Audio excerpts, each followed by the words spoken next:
시청자 여러분 안녕하십니까? 집중토론의 김유미입니다. 지난해 10월 광주에서 2021 광주 메디헬스 산전이 개최됐습니다. 올해 16회째를 맞는 박람회에서는 전 세계를 대상으로 지역 의료 헬스케어 및 뷰티 산업의 최신 기술과 다양한 제품을 선보였는데요. 광주 의료관광 활성화를 위해 외국인 유학생과 해외 바이어 등을 대상으로 선진 의료 서비스와 관광지를 체험할 수 있는 메디컬 투어도 인기였다고 합니다. 자, 오늘 이 시간에는 뷰티 산업 활성화를 통한 광주 의료관광 차별화 방안에 대한 자세한 얘기를 나눠보겠습니다. 오늘 토론을 위해서 네 분을 모셨습니다. 먼저 김기태 광주 의료관광지원센터 센터장 나오셨습니다. 안녕하세요. 안녕하십니까. 네, 다음은 전일승 광주 화장품 산업진흥회 회장 나오셨습니다. 어서 오세요. 네, 그리고 장창남 K뷰티 산업협회 회장 나오셨습니다. 안녕하세요. 네, 안녕하십니까. 네, 마지막으로 정숙희 남부대학교 향장미용학과 교수 나오셨습니다. 반갑습니다. 네. 안녕하십니까. 자, 이렇게 네 분을 모시고 오늘 뷰티 산업과 의료 관광 연계 활성화 방안에 대한 토론을 시작해 볼 텐데요. 요즘 각종 드라마에서도 K뷰티, 그러니까 글로벌 시장에서 한국 화장품 또 뷰티 브랜드가 굉장히 각광을 받고 있으면서 이런 관심들이 한국의 의료 관광으로 이어지고 있습니다. 그래서 새로운 활로가 되기도 하는데요. 이 뷰티와 의료 관광의 현황이라고 할까요? 먼저 좀 짚어주시죠. 김기태 센터장께서 말씀해 주시죠. 말씀 전에 각 도시별로 잘 살기 위한 방법들이나 정책들을 많이 추구를 하고 있는데 요즘 트렌드는 두 가지로 가고 있는 것 같습니다. 하나는 많은 기업들을 해당 도시로 유치를 해서 그 도시가 잘 살게 하는 그런 정책들이 우선순위인 것 같고, 또 하나는 관광을 통한 외국인을 해당 도시로 많이 오게 하는 그런 프로그램들을 많이 연구하고 실제로 실행을 하고 있는 것 같습니다. 저희 광주 쪽도 산업은 산업대로 가되 외국인을 많이 오게 해서 그분들이 광주에 떨어뜨리는 부가가치를 많이 붙잡아야 된다, 이렇게 생각을 합니다. 그런 차원에서 이제 의료 관광이라는 분야를 좀 특화해서 세분화해서 가고 있는 형국인데, 뷰티는 이제 전문가분들 많이 계시니까 별도로 듣기로 하고, 저는 이제 의료 관광 쪽을 국한해서 한 세 가지 섹터로 나눠서 말씀을 드려볼까 합니다. 세계적인 현황, 또 대한민국 국내 현황, 또 이제 광주는 어떤가, 네. 세 가지 쪽으로 나눠서 좀 말씀을 드려보겠습니다. 네.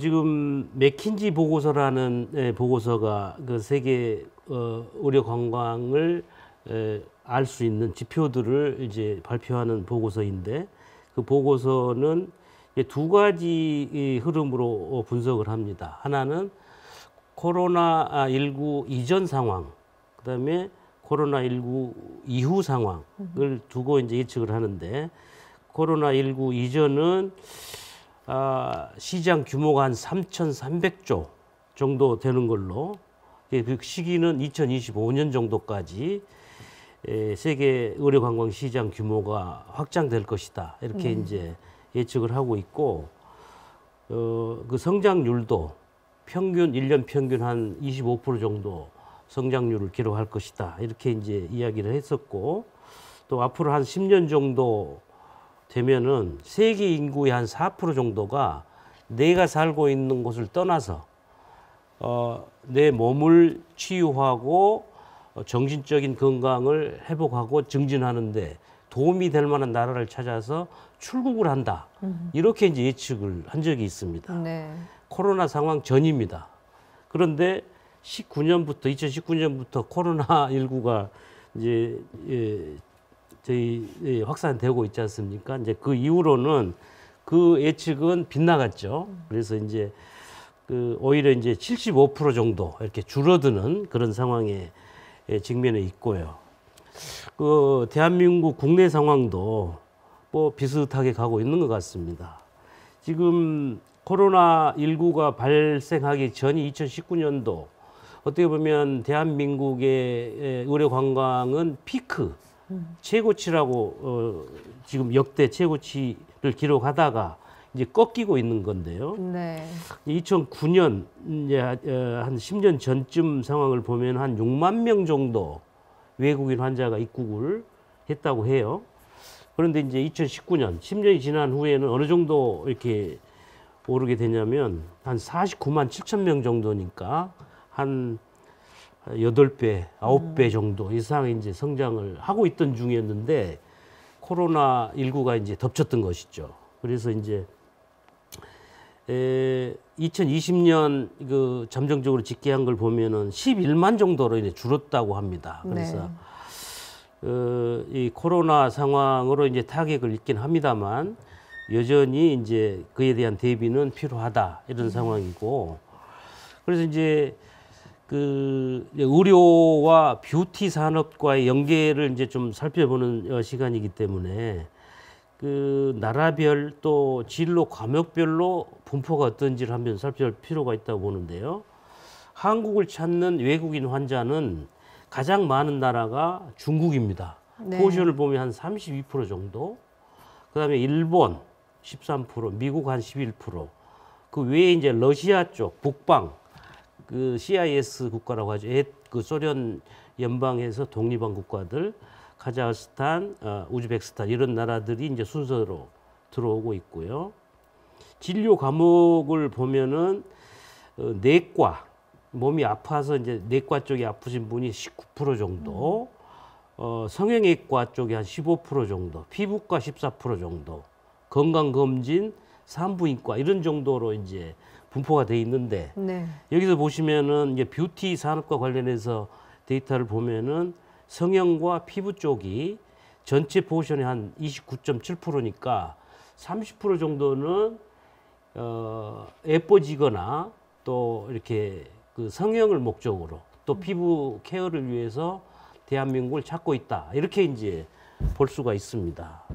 그렇다면 이제 광주 쪽 그 상황을 좀 보시면은 역시 이제 광주 쪽은 대한민국 그 포션보다 좀 낮긴 합니다. 근데 그 2019년 그 무렵에 광주를 찾은 외국인 환자 수가 한 3,500명 정도 됐는데 그 후로 2년간 이제 그 이제 급감한 상황이고 네. 그 증가율도 한 30% 정도 됐던 시기였습니다. 그래서 지금은 80% 내지 90% 이게 감소한 상태인데 광주를 찾은 외국인 환자를 국적별하고 진료 과목별로 이제 보면은 역시 중국이 많습니다. 네. 광주를 찾은 환자 중에 중국인이 11%.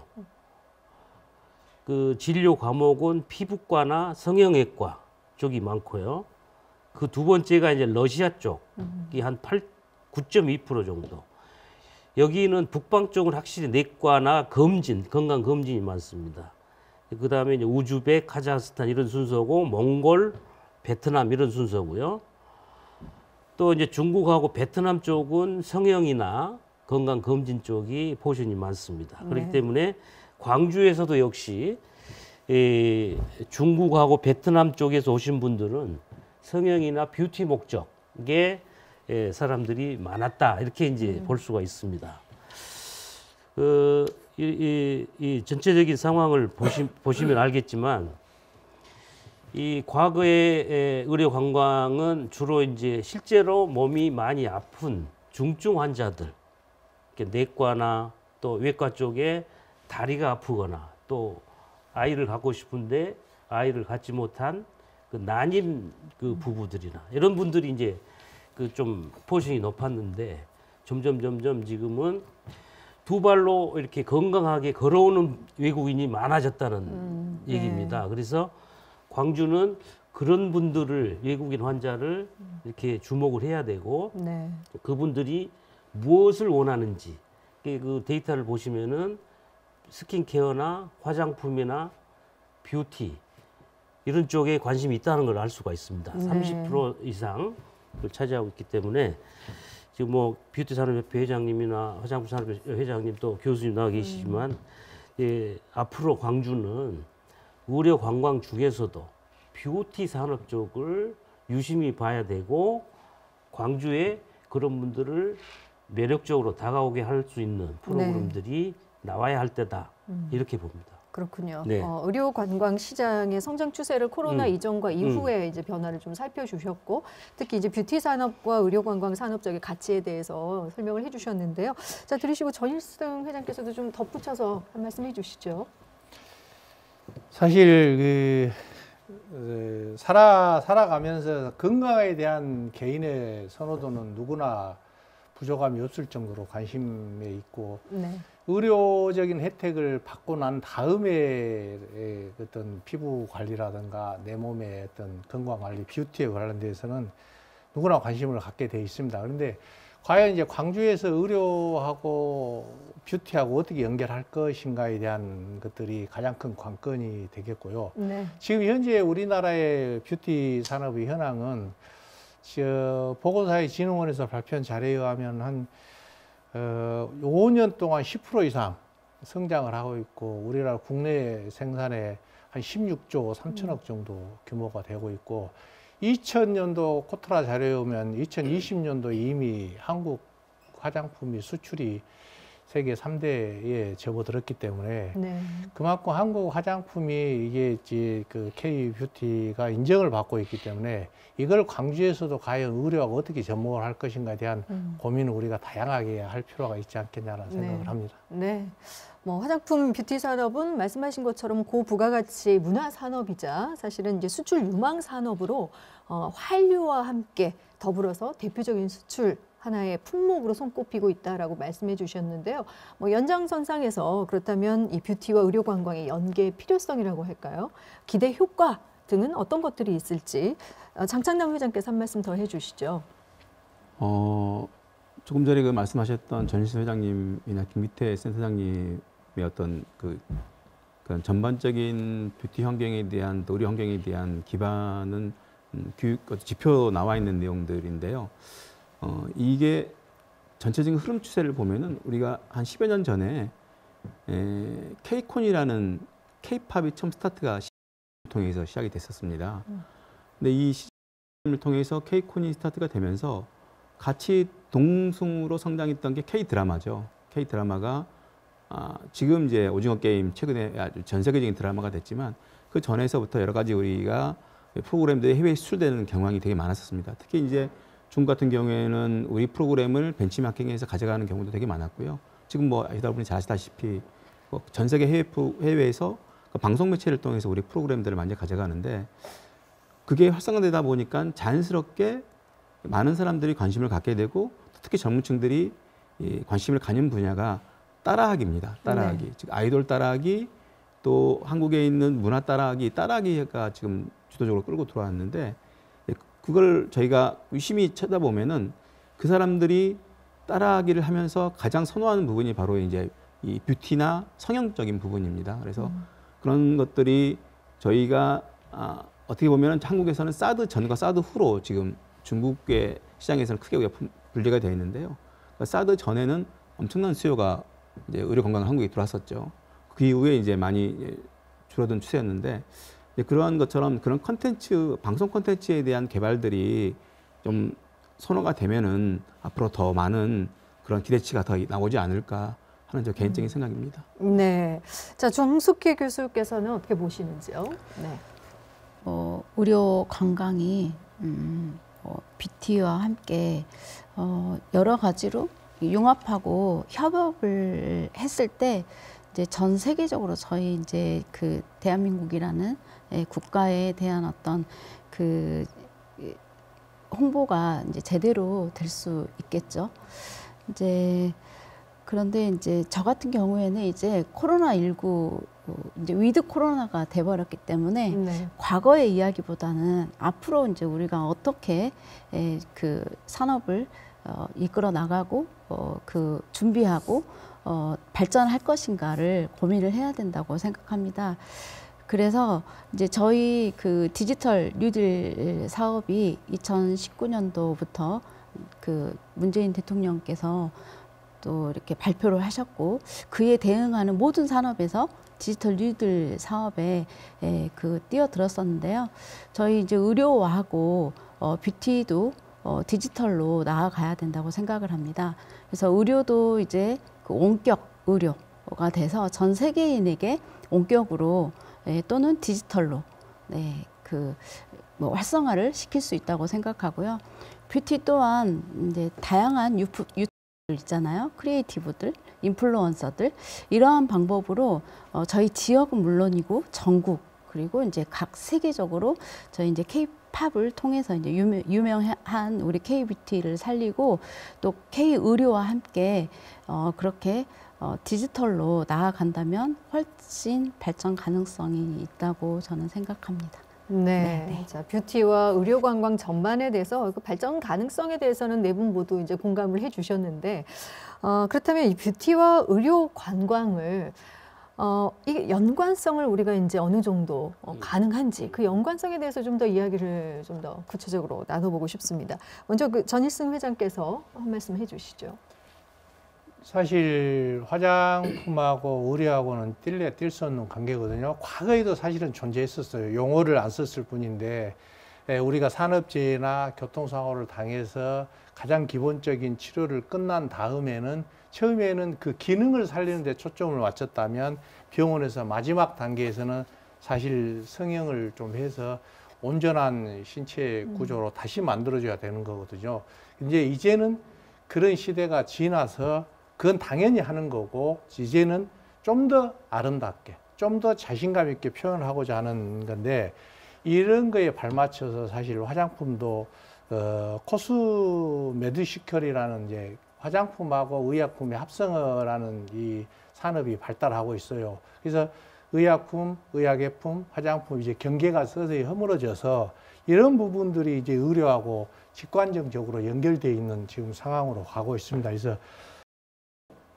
의료 관광은 사실 의료를 목적으로 들어온 사람의 치료 후에 관광을 이제 선택하게 하는 방법 중에 하나인데 이 의료라는 서비스를 받는 기간이 상당히 좀 오래 걸릴 수도 있고 아까 자료에서 말씀드린 대로 제일 많이 찾는 부분이 실제 자기가 아픈 곳을 고치게 한 것이고 두 번째가 성형이란 말이에요. 네. 그럼 이 성형에 관련된 이런 부분들에 관광하고 연결할 수 있는 방법을 우리가 찾아야 되는 지금 그런 시점이 왔는데 과연 그런 것들을 지역의 한계 또는 의료하고 관광의 한계 또는 숙박이나 문화의 한계 이런 분들을 화장품하고 다 연결을 시키는 이런 시스템을 우리가 이제 갖춰야 되는데 네. 그런 시대가 지금 왔어요. 그냥 말대로 해마다 이 코스메티컬 시장이 한 5% 이상, 10% 이상씩, 많게는 15%씩 성장을 하고 있습니다. 그래서 지금 현재 저희 나라에 나와 있는 화장품들도 과거에 의약품으로만 사용하던 물질을 화장품에 사용해서 기능성을 향상시켜주고 있기 때문에 반드시 이것은 연결할 수밖에 없는데 과연 누가 연결할 것이냐, 어떻게 연결할 것인가에 대한 토론을 좀 더 할 필요가 있는 거 아니냐는 생각을 합니다. 네, 뭐 과거부터 사실 아름다움과 미를 추구하고자 하는 욕구는 있어 왔고 이제 그 미의 기준이 아름다움이 이제 헬스나 건강과 연계되면서 의료와도 더 접목되고 있다라는 차원에서 그런 연계 가능성을 알려주셨는데요. 좀 덧붙여 주시죠. 장창남 회장께서 한 말씀해 주시죠. 네, 이게 저희가 뭐 다 잘 아시다시피 이게 시술과 수술이라는 어떤 그 의료 메디컬적인 부분에서 여기 크게 이제 분리가 되는 부분인데요.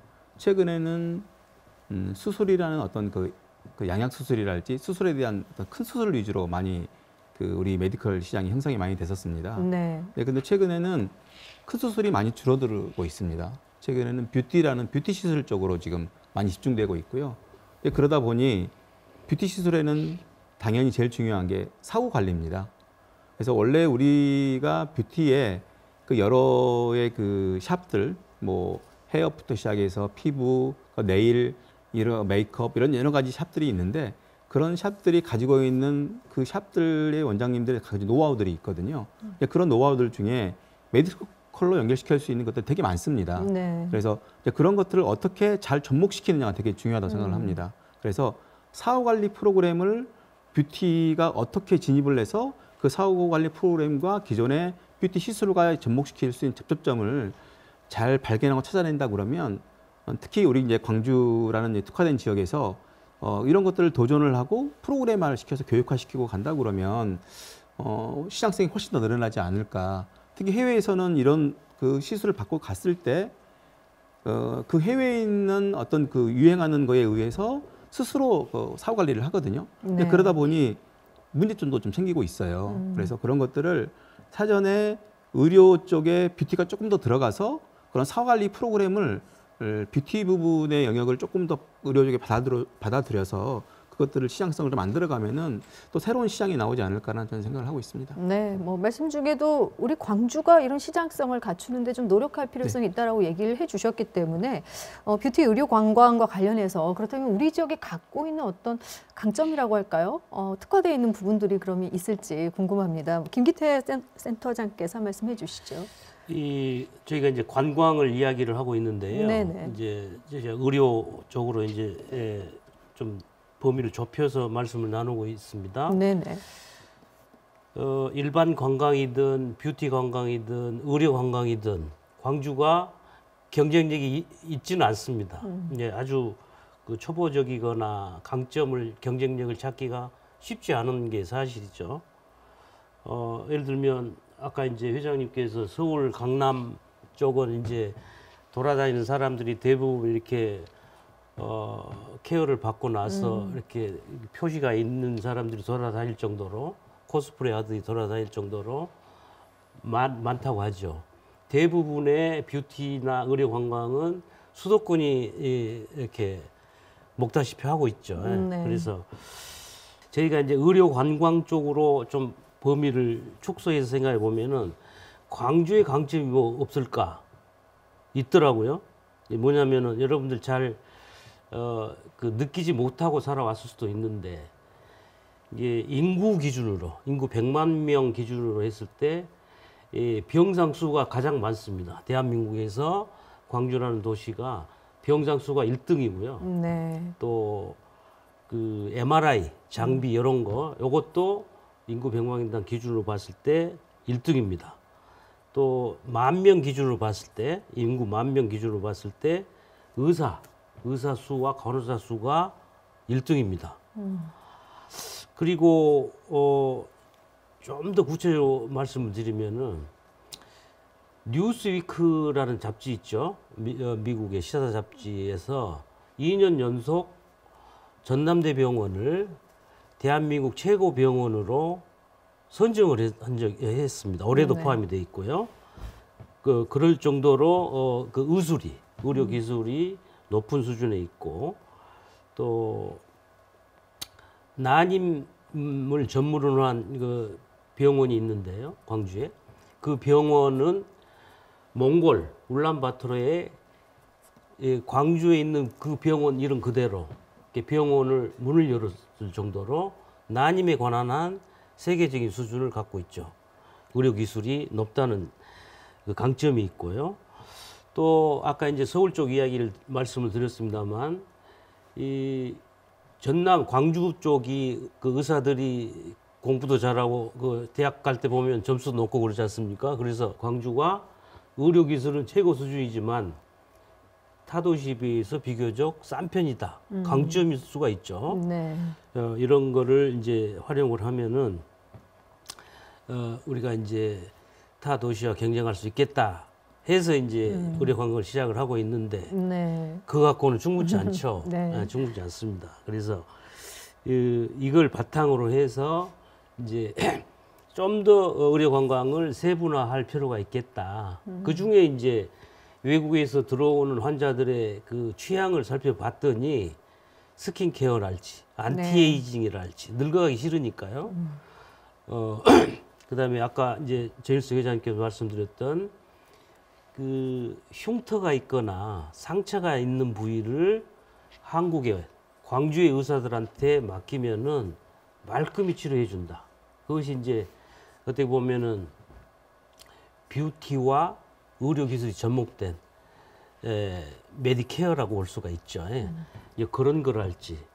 그다음에 그 심지어는 모발, 머리에 요새 이제 탈모나 이런 증세를 느끼는 젊은층도 많이 있고 한데 그런 그 기능을 가진 의사분이 또 광주에 계시고요. 그래서 그 앞으로 의료 관광을 하되 단순히 의료기술 좋고 의료비가 좀 싸고 한 게 전부가 아니고 네. 좀 더 세분화하고 영역을 확장을 해서 뷰티 분야 또 화장품 그쪽 또 아까 또 정숙희 교수님께서 지금 독보적인 자리를 갖고 계시는데 향기를 활용을 해서 그 외국인을 좀 네. 넘어뜨리는 네. 감동시키는 네. 그런 그 노력도 하고 계시는 걸 알고 계시는데 광주만이 할 수 있는 프로그램들 또 이제 최근에 광주시에서 아까 잠깐 언급을 하셨는데 첨단 의료 복합 단지를 좀 유치를 하려고 시도를 하고 있습니다. 여러분 아시지만 저 충청도 오송, 네. 대구 이쪽이 지금 첨단 의료 복합 단지가 이미 이제 조성이 돼 있는데 광주에서 이제 첨단 의료 복합 단지 클러스터 네. 이게 모든 의료 관련 기업이나 연구소나 병원이 한꺼번에 들어가는 클러스터를 이제 조성하려고 하고 있죠. 네네. 유치 작업이 하고 있는데 그때 이제 우리가 이제 AI를 이제 접목을 해서 정부를 상대로 AI 융합 첨단 복합 의료 단지를 광주에 좀 만들어 보겠다라는 어프로치를 하고 있는 걸 알고 있거든요. 네. 그게 이게 완성이 되면은 좀 더 의료 관광이 그 외국에서 왔을 때 광주에 가면은 좀 더 체계적으로, 좀 더 차별적으로 광주 의료 관광을 즐길 수 있다라고 이제 어필을 할 수가 있을 것 같습니다. 네, 의료 관광 측면에서 이제 설명을 좀 들어봤는데, 뭐 광주의 장점하면 또 뷰티 산업 쪽은 뭐 강점이 좀 더 있을 것 같습니다. 정숙희 교수께서 한 말씀 좀 해주시죠. 네, 광주는 첫째 의료 그 인력이 정말 1년에 한 3,000명 가까이 이렇게 배출이 되고 있습니다. 지금 학석, 박 이렇게 과정이 네. 되어 있어가지고요. 3,000명 정도의 이제 인력이 나오는데 결국은 저희 지역에서 수용하지 못하고 다들 이제 그 서울로 이렇게 유출이 많이 되고 있죠. 네. 그런데 이제 앞으로 또 이런 어떤 강점들 그리고 2012년도부터 TF팀이 결성이 돼가지고 계속 이제 뷰티 산업을 연구를 했고 또 2015년에 제가 또 뷰티 문화관광 활성화 방안을 만들어서 2016년도에 또 조례를 만들었습니다. 그런데다가 이제 2019년에 본격적으로 이제 그 산업으로 조금 나아가자 해가지고 뷰티 종합 계획을 중장기 발전 계획을 수립을 했죠. 이제 그때부터 제가 조금 성장을 할 수 있는 정말 큰 이렇게 작은 발판이 되어서 이제 이제 중장기 발전 계획을 수립한 그 부분들을 토대로 해서 지금 뷰티 산업을 광주에 만들어서 어떻게 유출을 하는 타도시로 유출하는 청년들을 우리 지역에 머물게 할 수 있을까 하고 다양한 방법을 모색을 하고 있는데요.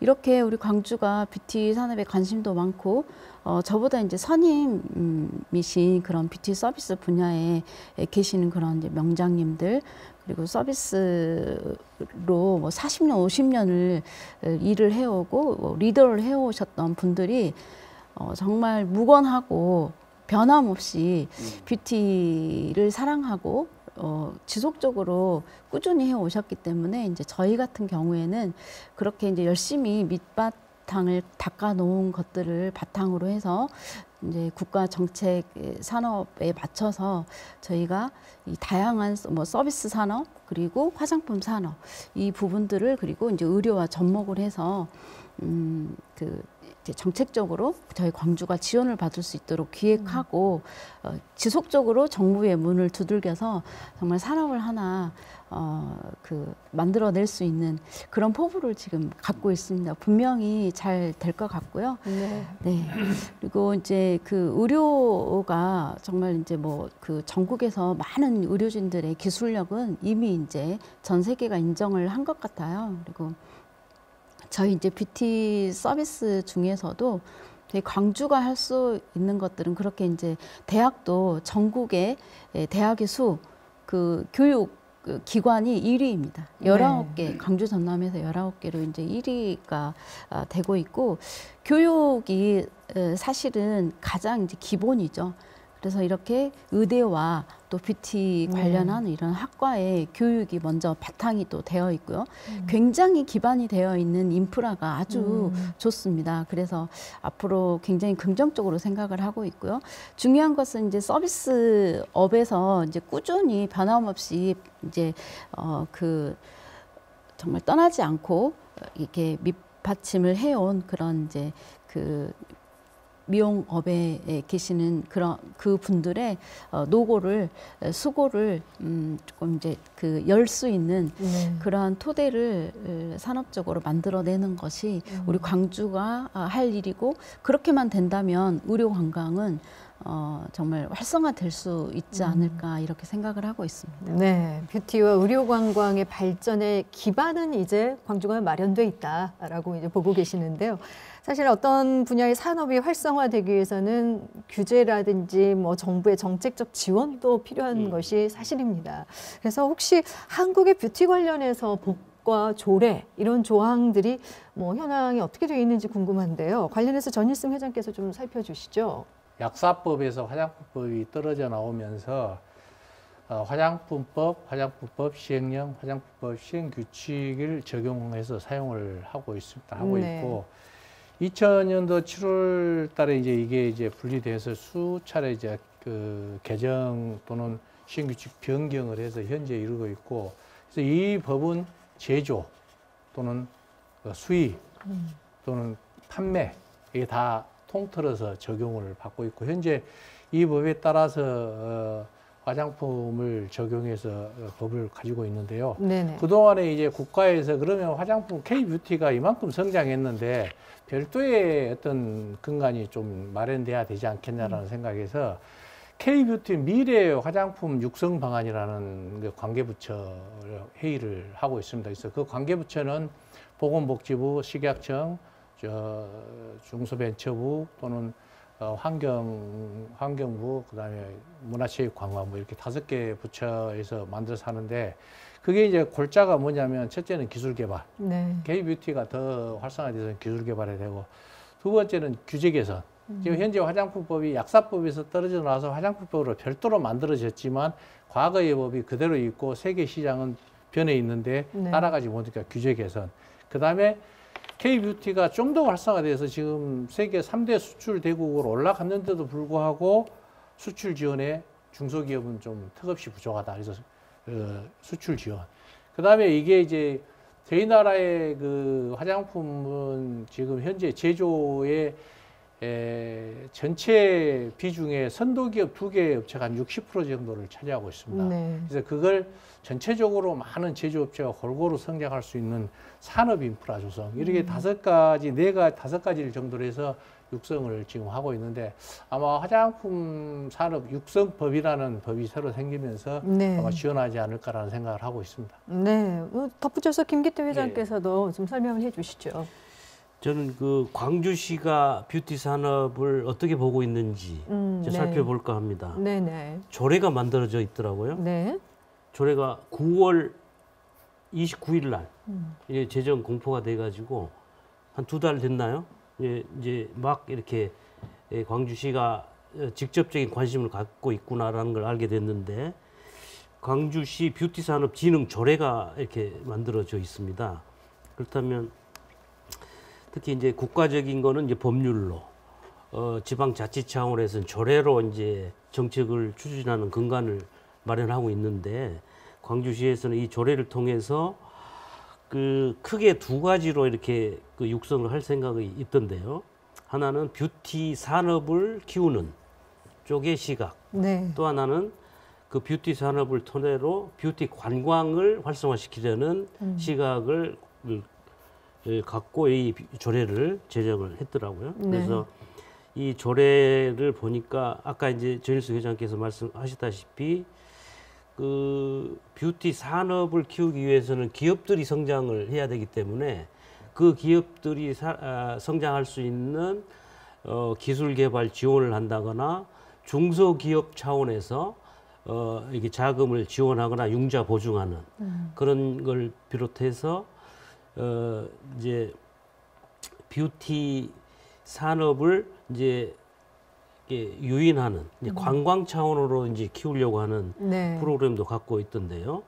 그래서 이제 뷰티 사업자, 뷰티 산업 기관, 법인 단체 등이 하고 있는 뷰티 관련 서비스나 또 화장품도 뭐 기능성, 천연, 유기농, 맞춤형 이런 화장품 종류별로 이렇게 성장시키려는 계획을 갖고 있더라고요. 특히 이제 뷰티 관광을 활성화시키기 위해서 이제 별도의 이제 조직도 이제 만들어 볼 생각을 갖고 있고 또 뷰티 산업 자문위원회 같은 것도 만들려고 하고 있고 또 자세히 보니까 뷰티 관광을 활성화시키기 위해서 이 사업을 해보겠다 하는 법인이나 단체가 나타나면 그 지원을 하겠다고 네. 돼 있더라고요. 그러니까 예를 들면 이 뷰티 관광이 들어오면 이제 통역이 필요하면 통역 지원도 해주겠다. 네네. 또 그 마케팅을 하게 되면 마케팅 홍보 상품 개발 지원까지 해보겠다. 그래서 또 예를 들어 전시회나 박람회를 뷰티 관광이나 뷰티 사업자가 할 경우 지원을 해주겠다. 이런 식으로 이제 그 조례에 담아놓고 있습니다. 광주시에서. 네. 그래서 저는 광주시가 이제 한 2달 전에 이 조례를 만들었기 때문에 이 뷰티 산업도 따로 꺼내서 이렇게 그 별도로 가더라도 충분한 경쟁이 있지 않겠나. 그런데 이거를 이제 의료 관광과 같이 가면 더욱 좋겠다 이렇게 생각을 합니다. 그래서 네. 저는 이제 이 조례나 또 여러분 그 산업계에 계시는 분들하고 협업을 해서 의료 관광 그 장르 중에 하나로 이렇게 같이 갔으면 좋겠습니다. 네. 꾸준히 의료 관광 상품으로 이렇게 같이 개발해 나갔으면 좋겠습니다. 네. 그렇게 하겠습니다. 네. 정부의 규제 개선책이라든지 또 이제 광주시의 그 조례 등을 통해서 지자체와 정부의 어떤 다방면의 지원책 방향에 대해서 좀 들어봤는데요. 말씀 중에도 뭐 통역을 지원해주겠다 이런 말씀을 하셔서 요즘에는 이제 의료 관광 코디네이터가 있어서 네. 있는들을 병원과 의료진하고 같이 연결시켜주는 그런 직업도 있고 네. 통역관 또 전문가 뭐 이런 분들을 인력들을 이제 있어야 사실 지원도 되는 거기 그렇습니다. 때문에 이런 인력의 양성 부분도 좀 우리가 생각을 해봐야 될 것 같습니다. 어떻습니까? 장창남 회장께서 먼저 한 말씀 해주시죠. 지금 어떻게 보면 그게 문제일 수도 있고 개선해야 될 부분도 있고 여러 가지 네. 그 사항들이 있는데요.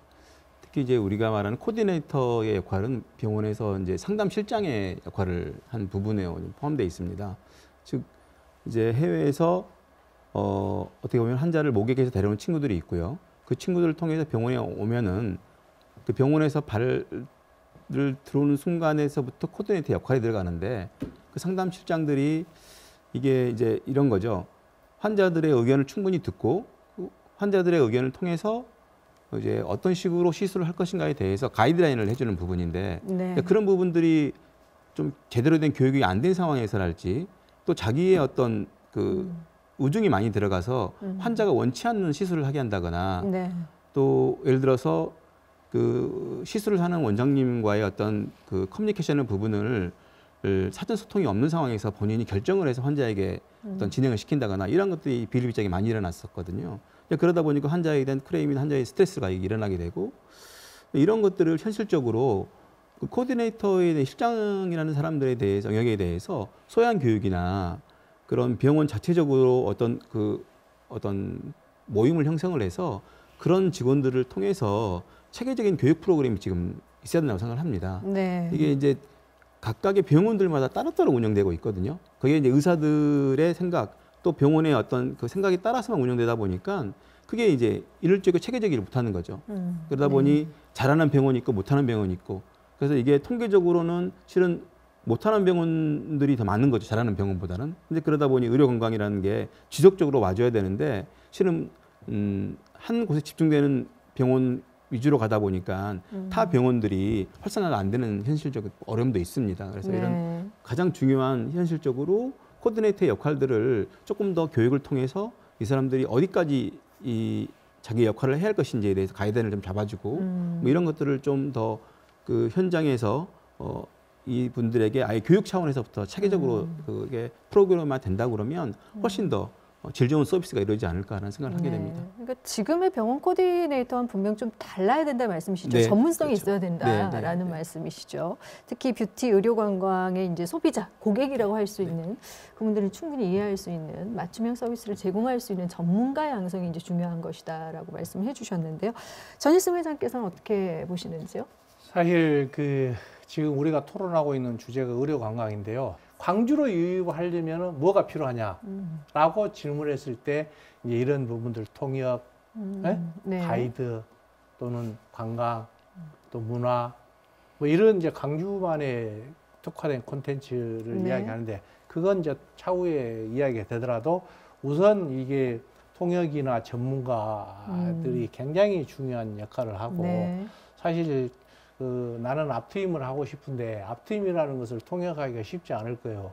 그런 것을 하면은 네. 잘못 또 번역이 되면 똑같은 눈인데 다른 부분이 시술될 수 있는 이런 부분들이 굉장히 많다라는 이야기를 제가 가이드를 통해서 네. 들었어요. 그래서 네. 전문가는 반드시 꼭 필요하지 않겠나라는 생각을 합니다. 커뮤니케이션 차원에서 이 의료 네. 부분은 특히나 중요한 부분이다라고 말씀해 주셨어요. 네네. 사례가 생각이 주시죠. 나서 네. 제가 회장님께서 말씀하셔서 제가 한 5년 전인가요? 이제 중국의 의료 건강을 의뢰가 들어와서 이제 압구정동에 있는 서울의 어느 모 병원에 그러니까 이 친구는 아이돌을 지망하는 중국 여자였어요. 그래서 부모가 직접 데리고 왔는데 그 전신을 하고 싶다고 그래서 이제 병원에 연결을 시켜서 진행을 했는데 수술은 참 잘 나왔는데 전신을 했는데 마지막에 코라는 부분이 이게 코끝이 조금 이렇게 위로 올라갔어요.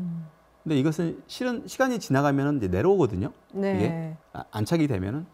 근데 그 코디네이터가 그런 부분에 대해서 지식이 부족하다 보니까 크레임이 들어온 거에 대해서 답변을 잘 못 해주는 거예요. 네.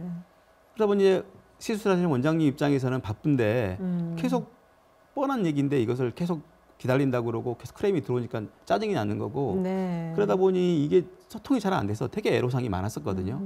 즉 이제 코디네이터란 실장에 대한 역할도 실은 어느 정도의 그러한 시술에 대한 전후에 대한 내용들도 충분한 숙지가 돼야 되는데 네네. 그런 부분들이 안 되는 케이스가 되게 많습니다. 학습이라는 내용의 테두리에서 조금 더 의료적인 부분도 많이 배워야 되는데 네. 이제 기존에 활동하고 있는 코디네이터들은 간호사도 아니고 의사도 아니고 약간 어중간한 부분이 많거든요. 네. 그래서 이러한 것들을 충분하게 환자 입장에서 조금 더 케어를 해준다 그러면 네. 되게 좋지 않을까. 저는 그때 되게 하여튼 중간에 되게 고생했습니다. 그거 못해가지고.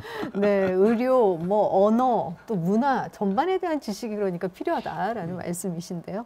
또 좀 전에 이제 전일승 회장께서도 이게 전체 비용이라고 해서 거기에 호텔, 뭐 이렇게 숙박, 뭐 이런 비용까지도 이제 말씀을 해주셔서 사실 목적은 성형이더라도 와서 관광도 하고 먹거리도 먹고 뭐 이런 총체적인 비용들이 다 의료 관광 산업, 뷰티 산업에 또 들어가게 돼 있는데 자 그렇다면 광주 지역의 이런 숙박이나 교통이나 의료나 뷰티 전반에 어떤 인프라는 되어 있을까 한번 우리가 점검을 해봐야 하잖아요. 네, 김기태 센터장께서 좀 해주시죠. 지금 그 전문 인력 양성 부분. 네, 그 부분 좀 추가로 발언해 주시고요. 저희가 네.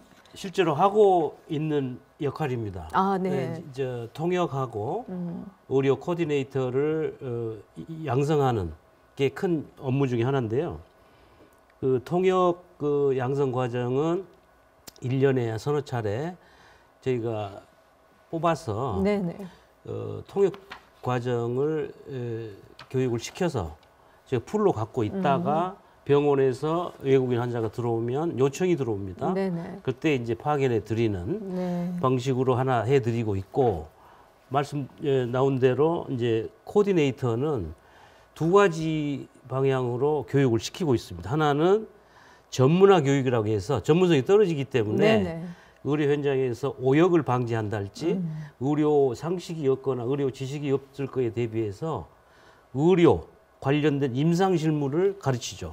의료 관광 상품을 포함해서 그래 전문화시키는 글로벌 헬스 코디네이터 과정이 하나 있고 또 하나는 그야말로 자격증 취득 과정이 있습니다. 지금 저희가 모집 중에 있습니다. 광주 의료관광 지원센터 홈페이지 들어오시면은 네네. 지금 현재 모집 중이고 1월 달에 교육을 온라인이나 오프라인 통해서 이제 자격증을 취득하는 과정을 열었는데요. 저희가 이제 직접 하지 않고 그 서울에 국제의료관광 코디네이터 협회가 있습니다. 거기에 이제 교수진, 네. 그다음에 커리큘럼을 이제 그대로 이제 도입을 해서 일정한 정해진 시간을 수료를 하면 자격증을 부여하는 건데 이 자격증 취득 과정을 아까 이제 그런 황당한 그 케이스가 나오면 안 되기 때문에 네네. 집중적으로 교육을 시키는 거죠. 거의 뭐 보건 의료 의학 용어서부터 임상 실무 보건 의료 행정 그다음에 의료 서비스 관련된 또 그 각종 그 컨시어즈 뭐 상황까지를 포함해서 그 전부 이수를 해야 온라인 오프라인 과정을 이수를 해야 자격증을 취득할 수 있는 네. 그런 풀들을 다 갖고 있죠 저희가. 그렇군요. 그러다가 이제 병원들이나 현장에서 필요할 때 저희가 보내드리는데 실은 그 각 병원들이 정규 직원으로 채용을 해서 이렇게 갖고 있어야 맞는 것이죠. 네. 근데 이제 광주 병원들은 실제로 정규 레귤러 멤버로 채용해서 쓰지는 않고 이제 저희가 이제 그 필요할 경우에 그때 저희한테 요청이 오면 네. 그 코디네이터나 통역 요원을 파악하는 정도입니다. 그래서 네. 앞으로 더 이렇게 짜임새 있고 체계적으로 해야 할 필요가 있다고 보고요. 네네. 말씀하신 이제 관광 기반 아까 이제 잠깐 말씀드렸다시피 광주가 관광 기반 의료든 뭐 뷰티든 일반 관광이든 좋지 않죠. 네. 좋지 않습니다. 그래서 이제 그리고 의료 관광 기반이라는 것이 대부분 하드웨어적이고 그 사회 기반에 가까운 시설들이기 때문에 지금 바로 시작하더라도 시간이 많이 걸리는 그런 섹터들이죠. 대표적으로 이제 숙박시설 같은 경우는 뭐 의료 관광 외에라도 늘 이제 걱정들 하고 많이 좀 늘려야 한다는 얘기들 하고 있는데 가까운 방송국 주변에 또 이제 최근에 200객실 규모의 이제 레지던스 호텔이 오픈을 했고 또 이제 그 부분에 또 공사 중에 있습니다. 또 김대중 컨벤센터가 이제 두 번째 전시장을 이제 곧 이제 삽질을 하는데요. 첫 삽을 뜨는데 그때 이제 호텔을 민간 자본으로 이렇게 네. 유치한다는 시도도 있고 그래서 이제 그 호텔 숙박 이 부분은 이 관에서 이렇게 직접적으로 유치하거나 하는 프로그램은 영역은 아니기 때문에 철저하게 민간이 이제 숙박을 통해서 이제 이득을 할 수 있다라는 그 투자 환경 뭐 이런 거를 이제 만들 필요가 있다는 생각이 들고요. 그다음에 저희가 이제 실질적으로 느끼는 거는 이제 주로 외국인 관광객들이 광주로 와야 하는 네. 건데 지리적으로 인천공항에 도착하면 어떻게 오는 게 제일 편하냐 이게 봤을 때 이제 KTX가 그렇게 이제 그 원활한 것도 아니고 네. 그렇다고 버스나 대중교통을 타면은 시간이 많이 걸리고 그렇다면은 항공기가 답일 수가 있는데 네. 실은 그 인천공항에서 광주로 오는 직항 노선이 없죠. 네. 그게 얼른 개설돼야 될 것 같아요. 외국 이제 물론 이제 코로나 이제 상황이 이제 해제될 걸 대비해서라도 광주와 인천을 오가는 직항 노선 네. 절실하다. 외국인이 편히 들어와야 되기 때문에. 네. 두 번째는 무안 쪽으로 이제 물론 이제 중국 쪽 노선은 개설이 돼 있긴 합니다만 거기에 더 노선이 많아져야 되고 특히 이제 그 전세기를 띄워서 이제 중국이나 가까운 동남아 쪽 그 관광객을 데려와야 되는데 네. 전세기를 띄울 수 있는 여건도 필요합니다. 네, 장창남 회장께서도 좀 덧붙여 주시죠. 특히 광주 지역에 이제 관광 인프라에 좀 부족한 현실과 관련해서 한 말씀 해주시죠. 광주는 이제 특성상 어떻게 보면 저희 나라의 제일 아래쪽에 위치하지 않습니까? 근데 이게 조금 전에 센터장님께서 말씀하셨던 것처럼 실은 동남아시아나 이게 어떤 비행기 항로로 보면 실은 무안국제공항을 거쳐서 비행기가 올라가게 돼 있거든요. 네. 그래서 지금 그 부분 저는 되게 중요하다고 생각합니다. 즉 무안국제공항을 활용할 수 있는, 즉 인천공항을 들어오지 않고 전세기를 통해서 바로 무안국제공항으로 들어올 수 있는 그런 프로그램을 많이 만들면 그 굉장히 활성화 강조가 된다고 생각을 하거든요. 제가 한 6년 전에 중국에서 한 회장단들 한 50명 정도를 데려온 적이 있었습니다. 그때 여기 정숙희 교수님 계셨던 그 남부대학교도 그렇고 뭐 광주여대든 이제 이 전남권에 특히 광주권에 중요한 시찰을 시키면서 되게 반응이 좋았습니다. 그러니까 본인들은 서울로 나보고 또 경기도나 인근 지역에 가봤죠. 그렇지만 광주까지 올 수 있는 계기가 없었는데 광주에 온 것 자체를 굉장히 좋아하더라고요. 여러 우리 음식도 맛있죠. 그리고 광주가 실은 찾아보면 볼거리가 되게 많거든요. 그래서 본인들이 와서 되게 그때 반응이 좋았습니다. 근데 이렇듯 실은 그런 분들을 어떻게 데리고 오느냐가 중요한데, 그러면 환경 여건의 인프라, 즉 교통의 인프라를 지금 가지고 있는 여건에서 좀 더 활성화할 수 있는 내용들이 센터장님 말씀하셨던 그런 그 전기 노선 외에 전세기를 조금 더 시장을 열어서 현지에서 데려올 수 있는, 직접 데려올 수 있는, 또 직접 목욕을 할 수 있는 그런 프로그램들이 활성화되면 충분히 저는 승산이 있다고 생각합니다. 네. 뭐 관광 차원, 또 뷰티 산업 차원, 의료 산업 차원, 뭐 다양한 부분에서 광주시에서 이제 해볼 수 있는 것들이 어떤 것들이 있는지 지금 이야기를 듣고 있는데요. 조금 이제 전환을 해서 지금 현재 간병인 고용의 경제적 부담과 가족 간병의 어려움을 덜어주기 위해 실시하고 있는 보건복지부와 국민건강보험공단에서 간호간병 통합 서비스라는 게 있습니다. 보호자나 간병인 없어도 전문적인 간호 인력이 이렇게 도와주는 그런 제도인데 100세 시대잖아요. 이제는 이런 뷰티 간병 서비스가 도입돼야 되지 않겠느냐 이런 이야기도 있어서요. 관련해서 정숙희 교수께서 한 말씀 해주시죠. 네, 광주 특화, 지역 특화 많은 이야기들을 하는데요. 지역 특화에 대해서 상당히 고민을 많이 했습니다. 뷰티 종합계획 수립을 할 때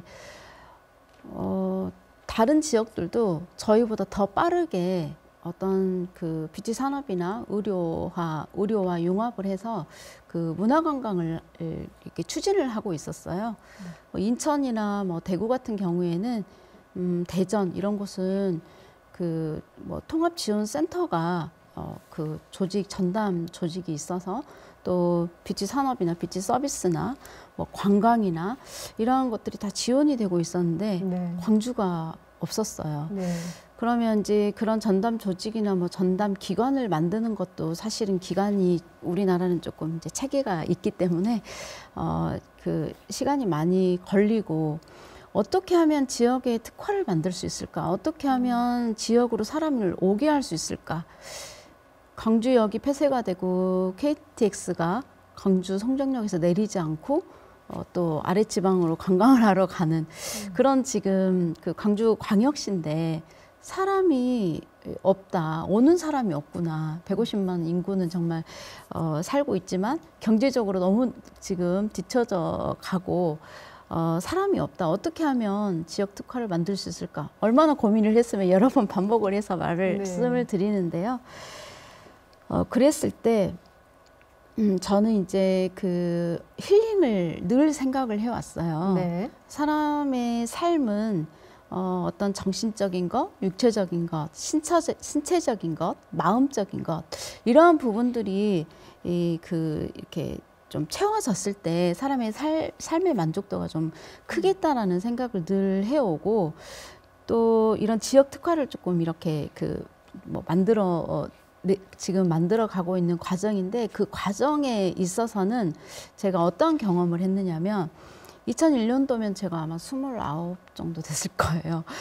그때 저는 이미 하고 있는 인도의 의료 관광이라고 해야 될까요? 의료 뷰티 관광. 그러니까 인도의 아유르베다 센터를 다녀왔습니다. 의사 선생님이 있었고 또 이제 내추럴 닥터라고 해서 자연의학을 하는 그런 선생님이 있었고 요가 선생님 다 의사였어요.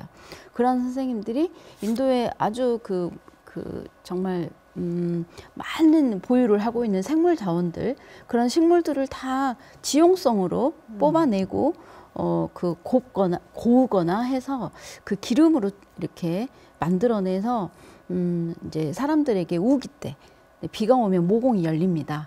그러면 이제 그런 지용성의 또는 오일의 어떤 그 추출물들을 그 땀구멍으로 피지선으로 이렇게 흡수를 시켜주면 그 식물이 가지고 있는 이제 여러 가지 다양한 성분들이 사람의 몸에 들어가서 부족한 부분을 채워줘서 그 과학으로 뭐 많이 뭐 그 밝혀지지는 않았지만 과학보다 더 우위에 있습니다. 그래서 그런 어떤 그 오일 테라피를 하는 것들을 실제 뭐 진단도 받고 케어도 받아보고 공부도 하고 왔는데요.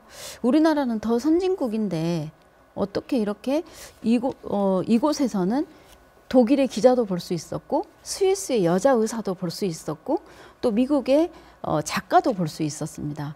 그러한 사람들이 이곳에 와가지고 한 달을 쉬어가고 그러니까 장기 숙박을 하면서 자기 자신의 어떤 몸과 마음과 신체를 케어를 하고 가는 것을 보았어요. 그래서 이것을 나는 정말 분명히 우리 한국에 도입을 해야겠다. 이제 그때부터 저의 저의 이제 지역 특화가 시작이 된 거죠. 그래서 여기에서 이제 실현 가능성이 있는 것들을 이제 하나씩 했는데요. 저는 이제 현장에서 사용성 테스트를 이제 직접적으로 그 많은 사람들을 케어를 해봤는데, 이제 저희 광주가 이제 빛의 광주잖아요. 빛의 도시이고 광산업진흥원이 있는 그 광주의 어떤 그 대표 산업이기도 하죠. 그래서 빛으로 이제 뷰티 케어를 할 수 있는 것들을 15년 정도 그 현장에서 사용성 테스트를 했었고, 네. 또 이제 향기를 추출한 것들 97%가 모두 다 수입입니다. 저희 국내산 향기 오일은 전무합니다. 그래서 이제 그 수입된 오일들을 가지고서 사람의 어떤 그 속성 그리고 증상에 맞게 조제를 해서 계속 케어를 해줘 봤어요. 그런데 이제 정말 약을 먹는 것보다 네네. 더 좋아지는 경우들이 상당히 많이 있었습니다. 그래서 이제 계속 대학원 석박 공부를 하면서 우리 국내 것을 개발을 해야 된다, 이러한 생각을 했었고요. 이제 그러면서 제가 이제 학교로 들어가게 됐는데 학생들하고 이제 봉사를 다니기 시작을 했습니다. 향기 네. 오일과 그 컬러, 빨주노초 파남보, 빛이 나오는 그런 이제 도구를 가지고 요양병원에 봉사를 하러 다녔는데요. 뭐 1년, 2년, 한 8년 정도 가다 보니까 간호사 선생님이나 병원 관계자분, 그리고 입원해 있는 어떤 그 시니어 분들 모두가 다 저희를 찾는 거예요. 그 좋은 냄새에 맡아주는 네. 기분을 좋게 하는, 그리고 통증을 사라지게 하는 우리 예쁜 이들 다 어디 갔느냐, 언제 네. 오느냐, 이런 말들을 계속 하더라고요. 그래서 이제 이러한 부분들 때문에 요양사들의 어떤 요양 서비스의 질을 높이면 우리가 고령 시대가 되잖아요. 지금 2028년 정도 되면은 65세 이상의 인구가 20%가 넘어갑니다. 상당히 큰 거거든요. 그리고 네. 이제 광주, 전남이 이제 고령 사회이기도 한데요. 그러면 고령 사회의 삶의 질을 어떻게 될까, 이런 생각을 하다가 제가 뷰티를 간병의 요양 케어에 접목을 했습니다. 그래서 19년도에 광주시에서 지원을 받아서 시범 사업을 했습니다. 그랬더니 만족도가 상당히 컸어요. 한 84.5% 정도. 이제 뷰티, 간병의 요양 케어에 향기를 접목하고, 또 이렇게 실내를 컬러로 그렇게 소품을 좀 이렇게 주고, 공기를 정화시키는 그런 향기 스프레이, 공기 정화 스프레이를 만들어서 뿌려줬더니 굉장히 만족도가 많았어요. 네, 뷰티 간병 이제 서비스가 앞으로 또 도입이 된다라는 말씀을 들어봤는데요. 이 부분에 대해서 조금 덧붙여 주시죠. 네, 광주에 뭘 보여주겠느냐, 광주만의 특화된 게 뭐냐. 방금 정숙희 교수께서 말씀하신 게 광주다운 프로그램인 것 같습니다. 네. 그래서 그 향기로 이렇게 사람을 기분 좋게 하고 육체적으로 또 정신적으로 치유까지 가능하니까 이 분야는 오히려 이제 더 구체적으로 육성시키고 저 의료 관광 프로그램으로 또 상품으로 코스로 이렇게 넣었으면 좋겠습니다. 노력하겠습니다. 네. 지난 2016년이죠. 광주시와 전남도가 공동으로 응모한 문화체육관광부 의료관광 클러스터 조성 사업에 최종 선정이 돼서 국비 4억 원을 확보했는데요. 자, 이 조성에 대해서 이제 앞으로 또 해야 할 부분들이 많을 것 같습니다. 김기태 센터장께서 간단하게 좀 이야기를 해주시죠. 네, 이 분야는 의료관광을 광주만 하지 말고 전남하고 힘을 합쳐서 그 물리적인 공간적인 클러스터가 아니고 프로그램을 압축적으로 잘 만들어봐라 해서 나라에서 돈을 준 것입니다. 그래서 그 세 가지 방향으로 추진을 하는데 외국인 환자가 들어왔을 때 받아들일 수 있는 수용 태세를 좀 정비를 하라. 네. 그런 얘기고요. 두 번째는 그 외국인 환자를 유치하는 유치기관들, 유치업체도 될 수 있고 그 광주에 소재하는 병원도 될 수 있는데 그분들이 협력을 할 수 있는 프로그램을 좀 만드세요 하는 거고요. 네. 또 하나는 그 의료관광 상품을 좀 그 지역 특화 상품으로 개발을 하라 이런 얘기입니다. 그래서 저희가 구체적으로 이제 예를 들면 의료관광 플랫폼을 만들어서 외국인 환자가 입국 단계서부터 비행기를 탈 때부터 인천공항에 내릴 때 또 광주에 오는 과정, 광주에 체류하는 과정, 병원에서 치료하는 과정, 그 후에 웰니스 관광지를 둘러보는 그 전 과정을 원스톱 과정으로 이렇게 케어를 하는 프로그램을 진행을 하고 있고 네. 또 특별히 이제 그 광주에서만 외국인 환자를 유치하는데 한계가 있기 때문에 외국 현지에 사무소를 열도록 했습니다. 그래서 세 군데 사무소가 열려 있는데요. 몽골 울란바토르하고 러시아 블라디보스토크, 우즈베키스탄 이 세 군데 이제 해외 사무소를 그대로 여는 게 그치지 말고 거기를 활용해서 광주 의료관광을 좀 알리도록 해라. 네. 라는 활동을 하고 있고 또 그 아까 이제 누군가 그러셨는데 그 병원을 모두 데리고 갈 거냐, 잘할 수 있는 병원을 우선적으로 데려갈 거냐 했을 때 좀 지금 단계에서는 잘하고 있는 병원을 우선적으로 선도 의료기관으로 지정을 해서 그 병원에서 잘하는 분야를 집중적으로 발굴을 해서 해외에 알려서 그 진료 과목을 집중적으로 이제 그 치유받기 위해서 환자들이 방문할 수 있도록 네. 이런 그 일들을 하고 있습니다. 또한 아까 잠깐 말씀하셨던데 그 광주 의사와 외국의 해외 현지의 환자가 화상으로 만나서 원격 진료를 하는 네. 그런 프로그램도 준비 중에 있습니다. 네. 이런 내용을 담은 프로그램이 되겠습니다. 네, 의료관광 클러스터 조성 사업 어떻게 진행되고 있는지 설명을 들어봤는데요. 뭐 덧붙여서 정숙희 교수께서도 한 말씀 해주시죠. 광주에 그 다양한 어떤 의료 뷰티 관광 프로그램이 있어도 사람이 오지 않으면 또 관심을 갖지 않으면 안 되기 때문에 디지털하고 만나서 AI와 만나서 개인 맞춤형 디지털 치유 테마파크 조성을 저희가 좀 제안을 하고 있습니다. 네. 저희 남부대학교 산학협력단하고 전남대학교 산학협력단이 지금 서로 그 제가 이제 그 다녀온 인도를 기반으로 해서 다양한 아이디어를 내서 아날로그와 디지털이 만나서 아날로그적인 것들은 이제 허브 단지를 조금 심어서 이렇게 직접적으로 자기한테 필요한 향기를 맡으면서 걷고 치료하고 예를 들자면 다양한 치유들이 많은데요. 또 디지털들은 뭐 5G, 뭐 VR, XR까지 요즘에 나오잖아요. 혼합형 증강현실들이 나오는데 그런 그 디지털을 접목을 해서 다양한 치유 프로그램을 만들어서 또 디지털 치유를 할 수 있도록 이렇게 그 어떤 인프라가 구축이 된다면 의료 뷰티 관광에 상당한 도움이 되지 않을까 준비하고 있습니다. 네. 광주시는 오는 2030년까지 의료산업 관련 2,000개 기업도 키우고 2조 3천억 원 매출과 9천 명의 일자리를 창출하겠다 이런 목표를 세우고 있습니다. 글로벌 메디시티로 도약하기 위해서 뭐 관련해서 이제 상품 개발도 해야 할 텐데요. 여기에 대해서 장창남 회장께서 한 말씀 해주시죠. 네, 그 말씀하신 그 웰니스라는 뜻이 어떻게 보면은 건강과 행복을 이제 합치는 용어인데, 네.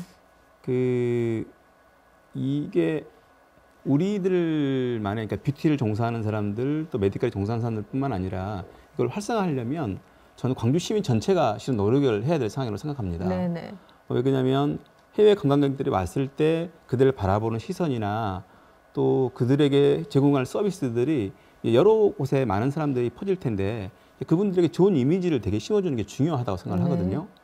그 잘못하면은 우리 제주도 가면 바가지라는 뭐 이런 얘기도 있고 뭐 이런 얘기도 많지 않습니까? 그래서 그렇게 시민들의 협조가 따라주지 않으면 이것은 단발성의 어떤 행정이나 내용에 대해서 끝나버릴 수 있는 상황이 되게 많거든요. 네. 그래서 광주 시민 전체가 해외 관광객에 대한 특히 의료 관광에 대한 사람들의 바라보는 시선, 특히 그 수도권에서는 시술을 하고 다닐 때 붕대를 감고 다니거나 좀 이렇게 어려운 이제 모습을 밤에는 이제 활동을 하게 되는 거죠. 뭐 음식도 먹을 수도 있고 또 관광도 갈 수도 있고. 그런데 그런 바라보는 시선들이 뭐 굉장히 뭐 이상한 사람들처럼 바라보고 회피한다거나 뭐 짜증을 낸다거나 뭐 이런 것들이 좀 있었어요. 네. 그러다 보니까는 그게 이미지가 안 좋아지는 거죠. 그럼 내가 왜 한국까지 와서 이런 시술을 받고 이런 소리까지 들어야 내 돈 내고 오는데 이런 내용들이 많았기 때문에 네. 우리 시민 의식, 광주 시민들의 의식이 먼저 이 사람들이 왔을 때 그 시민의 의식이 뭐 개선이 돼서 네, 그러더라도 반가운 마음으로 맞아주고 또 그 사람들이 올 수 있도록 또 두 번, 세 번 올 수 있도록 그 어떤 마음가짐이나 의식 상태가 중요하다고 생각을 하는데요. 네. 저희가 이제 KBT 협회가 현재 중국에도 KBT 협회 산하의 정부기관으로 등록이 되어 있는데 지금 장각이라는 중국에 이제 그 시정부가 있습니다. 네. 장각에는 뭐 다 아시다시피 한국 사람이 1년에 한 80만 정도 가는 관광 도시거든요. 중국 사람을 또 한 2천만 이상이 오는 도시인데 똑같은 고민을 하고 있더라고요. 장각의 시정부가 저희한테 똑같이 지금 이런 것에 대해서 의뢰가 왔습니다. 그래서 네. 분명히 지금 해외에는 그 나라마다 지자체별로 이런 육성을 위해서 고민을 하고 있거든요. 그래서 일단 광주시에 컨트롤 타워가 생성이 되면은 센터장님을 중심으로 중국에 있는 장각의 시정부랑 연결을 시켜줘서 네. 장각의 시에서 활성화가 돼서 사람들을 데리고 오는 필요한 경우에는 우리 의료진들이나 우리 뷰티가 들어가서 그 지역에 활성화를 시켜주고 다시 데리고 오는 경우 뭐 이런 경우들이 좀 활성화된다고 그러면 훨씬 더 우리 광주가 직접적으로 혜택을 받지 않을까라는 생각을 하고 있습니다. 네, 광주시의 이제 정책 못지않게 광주 시민의 의식도 이제 중요하고, 그리고 이런 전담 조직의 필요성을 말씀해 주셨기 때문에 혹시 관련해서 전담 조직과 그러니까 컨트롤 타워가 필요하다라는 부분에서 이제 패널 분들의 의견을 좀 더 들어보도록 하겠습니다. 정숙기 교수께서 한 말씀해 주시죠. 예, 여러 어떤 산업을 활성화를 시키기 위해서는 사실은 정말 전담 조직의 몫은 상당히 중요하다고 생각을 합니다. 왜냐하면 다들 아시겠지만 많이 살아보니까 사람이 중요하더라고요. 네. 어떤 사람이 어떠한 그 생각으로 그것을 정말 이렇게 수면 위로 올려서 체계화시켜서 그 정책과 맞물려서 기획을 해내고 그것들을 실제화를 시키는지 이 부분이 정말 중요하다고 생각합니다. 여러 의견이 나오고 여러 생각들이 있고 여러 어떤 발전 그 방향성을 제시를 하고 현 실태를 파악을 한다 하더라도 이것들을 전담 조직에서 그 정책과 맞물려서 지금 그 이렇게 우리 지역으로 그런 어떤 그 지원금을 가져다가 산업부, 뭐 과기부 그리고 뭐 보건복지부 뭐 이런 그 기관에서 그 추진할 수 있는 그런 어떤 그 좀 정책 자금을 재원 마련을 해서 추진을 한다는 거는 상당히 중요한 일인데요. 그 부분들이 지금껏 우리 광주가 조금 열악했던 그런 부분들도 많이 있습니다. 그래서 제가 이제 생각을 하는데 그러한 부분들을 추진을 하기 위해서는 전담 조직이 있어야 되고요.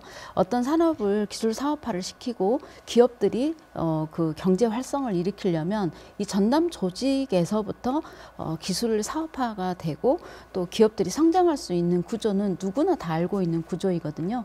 그 부분을 하기 위해서는 전담 조직이 필요한데 상당히 그 전담 조직 마련이 어려운 것인가라는 저도 의문점이 좀 많이 들 때가 있습니다. 그래서 이번 방송을 보시면 각 지자체장님들 그리고 네. 시장님 전담 조직을 만들어서 저희 광주가 코로나 위기가 기회가 될 수 있는 그 다양한 방법들이 있습니다. 네.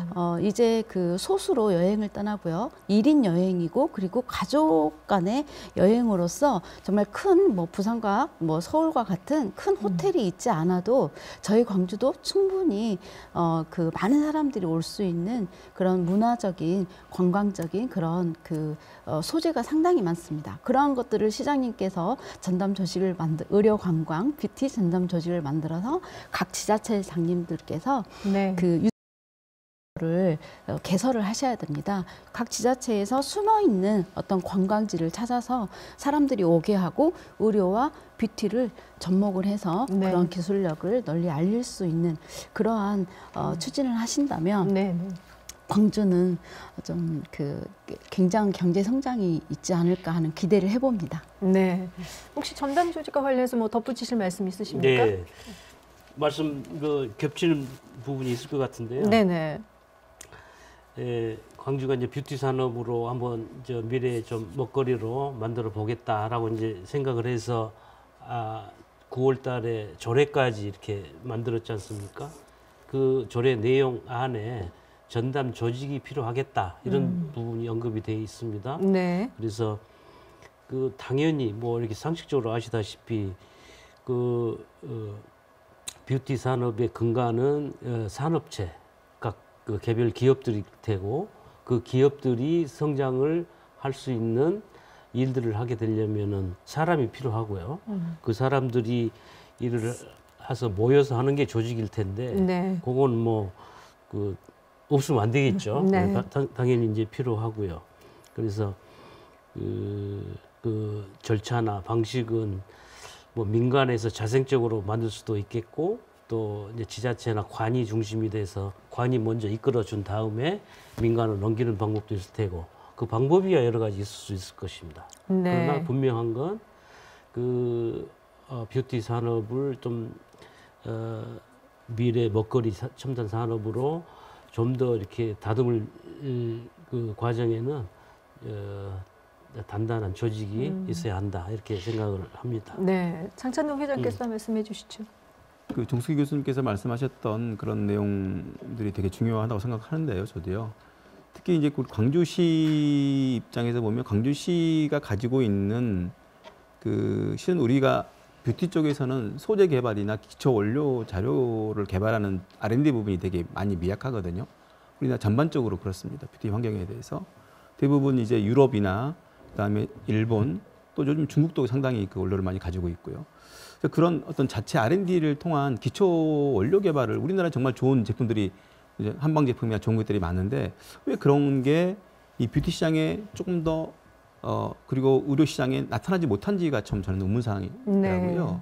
그래서 그런 것들 좀 특화시켜서 광주시만의 기초 원료 자료 개발을 좀 더 집중적으로 양성을 한다거나 네. 또 그런 것들을 해외에 있는 관광 상품과 관광 프로그램과 연계를 시켜서 그 온오프라인 알리고 사전 모객을 좀 하면 좋을 것 같아요. 네. 그러니까 예를 들어서 저희가 올 수 있도록 해외에 있는 툴을 만들어 놓는 거죠. 광주시로 올 수 있도록.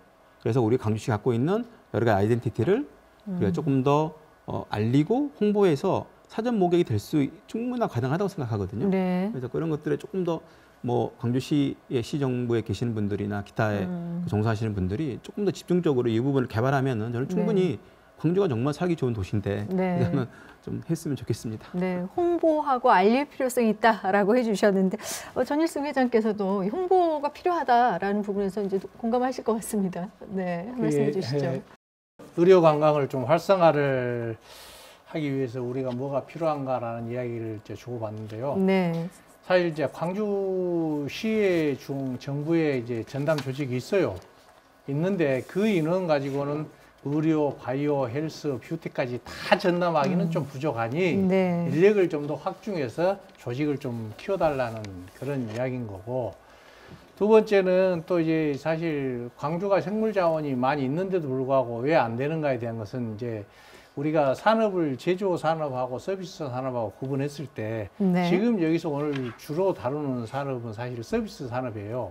제조 산업으로 또 들어가면 더 복잡해지니까 이제 그건 차후에 혹시 또 있으면 하기로 하고, 그럼 제조 산업을 서비스 산업을 어떻게 활성화시키냐, 전담 조직이 왜 필요한가 하는 이야기들인데, 실례로 이제 하나 예를 이제 들어보면 쭉 이야기가 쭉 나왔지만은 사실 범위는 넓은데 수행하고 인원이 적으면 하루에 일할 수 있는 시간은 한정돼 있단 말입니다. 그러면 네. 그 일들이 자꾸 뒤로 뒤처지다 보니까 우선순위에도 밀릴 수 있는 것들이 있어요. 그래서 그런 부분들이 이제 각 지자체가 많이 그 전담 조직을 두고 있어요. 그래서 충청북도 같은 경우에는 한 9구로 그 생명과학에서 거기에 화장품, 의료 관광까지 포함해서 한 9구로 형성되어 있고, 대구 같은 데는 뭐 한방 화장품, 의료, 헬스, 뭐 의료 관광까지 사기해서 한 24명으로 구성되어 있고, 또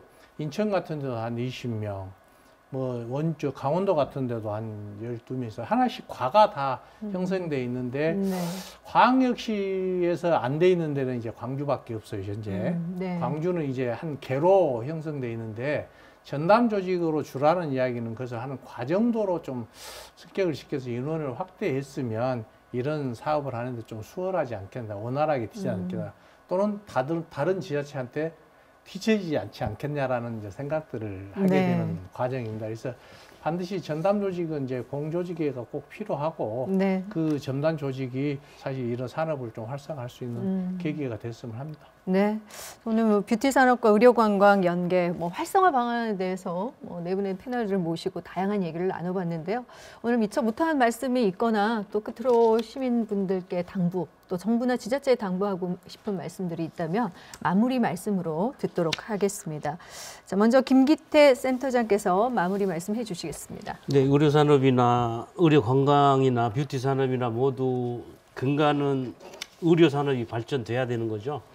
그 모티브가 몸이 아파서 들어오는 거기 때문에 광주의 의료 수준이 국내 수준을 넘어서 세계 최고 수준이 돼야 되는 겁니다. 그래서 당연히 의료 산업을 발전을 기본으로 해서 뷰티 산업하고 연계를 해서 의료 관광이 발전해 나갈 수 있었으면 좋겠다라는 이야기를 드리고 싶고, 아까 말씀드렸다시피 광주가 갖고 있는 우수한 의료 자원, 이거를 갖고 오는 의료 관광을 감당하기가 여의치 않다, 충분치 않기 때문에 앞으로는 이제 아픈 사람이 힘겹게 광주를 찾는 것도 물론 감당을 해야 되겠지만, 두 발로 건강하게 걸어오는, 그래서 이제 안티에이징이나 스킨케어나 뭐 메디 헬스케어나 성형, 뭐 화장품에 관심 있는 뷰티 산업 관련 관광객들이 이제 들어올 수 있는 여지를 아주 꼼꼼히 살펴야 되겠다, 이런 생각을 하고 있습니다. 뭐 당연히 저희가 이제 앞서 살펴봤지만 의료 관광의 30% 정도의 포션은 뷰티 관광객입니다. 이제 더 늘어나겠죠. 그리고 그분들은 물론 이제 아시겠지만 의료 관광객이 기본적으로 돈이 많이 있는 부자들입니다. 그런데 건강한 사람들이 뷰티를 목적으로 광주에 올 경우에는 더 많은 부자라고 볼 수가 있죠. 그렇기 때문에 고부가가치 보호구차 하는데 돈 많은 뷰티 관광객들을 광주는 붙들어야 된다, 이렇게 이제 생각을 하고 있고, 그래서 이제 아까 토론 중에 나왔던 그런 그 광주만이 할 수 있는 영역들은 구체적으로 이제 추진을 하고, 또 하나의 이제 큰 프로젝트는 중간에 말씀드렸습니다만 그 첨단 복합 의료 단지, 여기에 이제 아까 회장님이 말씀하셨다시피 충청북도나 대구가 전담 조직을 20명 이상씩 두고 할 정도로 하는 그 기반에는 그 복합 단지가 이미 구축이 돼 있죠, 클러스터들이. 그렇기 때문에 그 대한민국의 세 번째 첨단 의료 복합 단지는 AI를 융합한 광주형 복합 단지로 클러스터로 조성이 돼야 된다, 이렇게 해서 반드시 정부의 지역 안배 차원이나 입지 차원이나 의료 산업 발전 측면에서도, 의료 기반 측면에서도 광주로 반드시 유치가 돼야 한다 이런 말씀을 드립니다. 그러면은 그렇게 되면은 광주는 더 탄탄한 의료 관광 자원이 확보가 된 계기가 된다 이렇게 보고 있습니다. 네, 다음 전일승 회장께서 마무리 말씀해 주시겠습니다. 지금 국가는 국가의료산업 육성 방안에 의해서 원주 의료기기 클러스터 또는 오송의 생명과학단지 또 대구의 첨단의료복합단지 이렇게 돼 있는데 원주는 연간 한 7천억, 그 다음에 오송은 한 4조 3천억, 그 다음에 대구는 한 4조 6천억, 그 다음에 광주는 의료산업이 한 1,000억 정도 지금 투자를 하고 있습니다. 이게 재원 차원에서는 전국하고 다른 지자체하고 하면 서로 비교가 안 될 정도로 열악하고 또 후발주자다 보니까 방금 김기태 센터장님 말처럼 광주도 첨단 의료 복합 단지를 이제 육성하기 위해서 이제 정책을 입안을 했습니다. 근데 이제 사실은 그 의료 관광이 가장 중요한 것은 지역의 한계를 어떻게 극복할 것인가에 대한 관건도 우리가 토론을 통해서 알게 됐고 또 하나는 이제 사실 의료 관광하면 그 의료 관광을 하는 이제 고객이라고 지칭하겠습니다. 현지에 있는 분들하고 그다음에 국내에 와서 어떻게 할 건가 하고 그다음에 의료를 병원하고 어떻게 연결을 시켜줄 건가 그다음에 이제 의료를 끝난 다음에 관광을 어떻게 할 것인가 그다음에 뷰티하고 어떻게 연결할 건가라는 이런 5개 단계로 구분을 한다면 이걸 사실 한꺼번에 다 하기는 좀 벅찹니다. 벅찬데 저는 여중에서 제일 중요한 게 뭐라고 광주는 생각하냐면 의료는 어느 정도는 안정이 됐다고 생각하니까 의료는 사실은 빼도 돼요. 의료는 가서 진료 받을 정도의 의술이나 시스템이 갖춰져 있으니까. 근데 현지에 있는 고객을 어떻게 한국까지 와서 한국에서 광주까지 유치할 건가에 대한 이걸 할 건데 이걸 중간에서 매개체를 누가 하느냐. 누가 한다고. 저는 분명히 이것은 현지에 있는 아웃바운드 여행사가 한다고 생각을 합니다. 여행사가 내가 예를 들어서 여행사에 한국을 가고 싶다. 왜 가고 싶냐? 아, 나 사실 눈 쌍꺼풀 수술하고 싶어서 가고 싶다. 그래? 내가 한국에 아는 여행사하고 연락해서 그러면 다 정보를 교환해 주겠다 하고 한국에 있는 인바운드 여행사가 연결이 돼 있고 거기 아웃바운드 여행사에 연결을 해서 이쪽 고객, 이쪽 병원을 연결하는 쉽게 하면 통로 역할을 해줄 수 있는 이런 일들이 제일 우선적으로 돼야 그 다음에 한국으로 올 건지 부산으로 올 건지 광주로 올 건지는 그 다음에 결정해도 되는 사항들인데 우리는 현재 지금 광주는 어디까지 왔는가에 대한 놓고 좀 정확하게 냉철하게 판단하면 지금 이 1번 단계가 사실 가장 미흡하다고 저는 생각을 하고 있거든요. 누차에 걸쳐서 이야기했고 그 다음에 이제 그 한국에 그 들어오는 관광객을 다 전국으로 여행하는 여행사 가이드들이 한 350명 정도 있는데 내가 한번 질문을 던졌어요. 왜 광주로 여행을 오지 않느냐? 첫 번째, 숙박이 없다. 두 번째, 아침 먹을 데가 없다. 세 번째, 하루 관광 코스가 안 된다. 이게 이제 그 사람들이 답한 거야. 그래서 왜 하루 관광 코스가 안 되냐 했더니 5.18, 문화의 전당, 하면 갈 곳이 없다. 그래서 숙박이 없다 보니까 광주를 거쳐서 여수나 순천으로 간다. 이렇게 이야기하는 거야. 그렇지 않으면 올라간다. 그래서 이런 부분들은 저희들이 여기서 토론해서 결정할 사항들은 아니겠지만 장기적으로 해야 될 문제인데 우선적으로 우리 김기태 센터장님도 계시니까 그 사업을 하면서 해외에 있는 고객을 어떻게 광주까지 유치할 것인가에 대한 초점만 한 군데만 맞추면 우선 10명이 됐든 20명이 됐든 30명이 됐든 올 수 있지 않겠냐는 생각을 합니다. 그래서 이런 부분들 전국 의료산업 육성 방안에 좀 뒤쳐져 있지만 우리가 따라잡을 수 있는 여건은 충분히 되니 네. 우리가 좀 더 노력을 해서 그런 부분들에 대해 한꺼번에 다 못하니 한 가지씩 해가는 전략을 구성하는 게 낫지 않겠냐는 생각을 합니다. 네. 다음 장창남 회장께서 마무리 말씀해 주시겠습니다. 네, 저는 이제 전일승 회장님께서 말씀하신 게 되게 중요하다고 생각을 하는데요. 제가 이제 K뷰티 산업협회를 제가 이제 회장직을 맡아서 진행을 하면서 바로 그 부분 때문에 제가 오랫동안 고민을 많이 했고 그 부분의 인프라 구축과 그 아웃풋에 대한 결과물을 돌출하기 위해서 되게 고민을 많이 했던 부분이거든요. 그래서 저희 같은 경우는 일단은 각 그 중국이나 라오스, 기타 태국, 필리핀 여러 나라에 이제 현지에 저희 협회 산하에 정부 등록을 시킵니다. 그래서 현지의 중국 같은 경우에도 후난성과 광저우에 지금 저희 협회가 있습니다. 그래서 거기는 정부 기구에 들어가 있고요. 그 친구들이 저희의 K뷰티의 발전에 대해서 충분한 의견을 전달을 하면 그 친구가 현지에서 움직이고 있습니다. 근데 가장 크게 의뢰가 최근에 들어오는 게 이 팬데믹 상황에서 비대면이다 보니 컨텐츠 교육 쪽에 대한 의뢰가 굉장히 많이 들어옵니다. 즉 뷰티 학과의 프로그램 교육을 한국을 못 들어오니까 한국을 들어오고 싶은데 안 나오고 싶은데 컨텐츠를 좀 영상을 만들어서랄지 컨텐츠 프로그램을 만들어 전달해 달라는 의뢰가 많이 들어옵니다. 그래서 저희가 영상 교육 수업도 지금 준비하고 있는데요. 근데 그런 것처럼 현지에서 걔네들이 원하는 내용을 좀 알릴 수 있는 프로그램 컨텐츠를 개발을 해서 저희가 그 학교나 단체나 지자체나 연계를 시켜서 사전에 그 소통을 하게 되면 결국은 그 사람들이 그게 이제 광주입니다. 예를 들어서 광주면은 광주에 대한 소식을 전달을 하고 광주에 대한 의료 관광을 전달을 하고 광주에 대한 먹거리를 전달했을 때 그 사람들은 광주에 대한 이미지 때문에 결국은 연계해서 들어오게 되는 거죠.